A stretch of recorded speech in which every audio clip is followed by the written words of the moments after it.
അസ്സലാമു അലൈക്കും വറഹ്മത്തുള്ളാഹി തആല വബറകാതുഹു. പ്രിയപ്പെട്ട മുഅ്മിനീങ്ങളെ, സത്യവിശ്വാസികളെ, ഇന്നും നമ്മൾ തൊടാതെ വെച്ചിരിക്കുന്ന, നമ്മുടെ വീട്ടിന്റെ ഓരത്ത് വെച്ചിരിക്കുന്ന പരിശുദ്ധമായ ഖുർആൻ, ആ പരിശുദ്ധമായ ഖുർആൻ അവതരിപ്പിക്കപ്പെട്ട പരിശുദ്ധമായ റമളാൻ മാസത്തിലാണല്ലോ ഞാനും നിങ്ങളും നിലകൊള്ളുന്നത്. ആ പരിശുദ്ധമായ ഖുർആൻ നമ്മളൊന്ന് എടുത്തു നോക്കാൻ പോലും മടിയായിട്ടാണ് അള്ളാഹുവിനോട് നമ്മൾ റഹ്മത്ത് ചോദിക്കുന്നത് പലരും. എന്നാൽ അള്ളാന്റെ ഹബീബ് നബി മുഹമ്മദ് മുസ്തഫ സല്ലല്ലാഹു അലൈഹി വസല്ലം തങ്ങൾ പറയാണ്, ഒരു മനുഷ്യൻ ഖുർആൻ ഓതുമ്പോ അള്ളാന്റെ റസൂല് പറയാണ്, വാനലോകത്ത് നിന്ന് അള്ളാഹുവിന്റെ റഹ്മത്തിന്റെ മലക്കുകൾ ആ ഖുർആൻ പാരായണം ചെയ്യുന്നവന്റെ അടുക്കലേക്ക് ഇറങ്ങി വരും.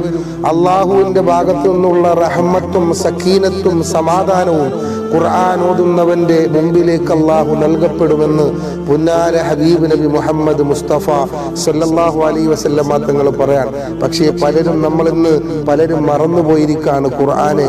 എല്ലാവരും പരിശുദ്ധമായ ഖുർആനിലേക്ക് മടങ്ങി വരികയും ആ ഖുർആൻ ധാരാളമായി പാരായണം ചെയ്ത് അള്ളാഹുവിന്റെ റഹ്മത്ത് നേടിയെടുക്കാൻ നമ്മൾ എല്ലാവരും ശ്രമിക്കുകയും ചെയ്യണമെന്ന് ഓർമ്മപ്പെടുത്തുന്നു. അള്ളാഹു തൗഫീഖ് നൽകട്ടെ. അസ്സലാമു അലൈക്കും വറഹ്മത്തുള്ളാഹി തആല വബറകാതുഹു.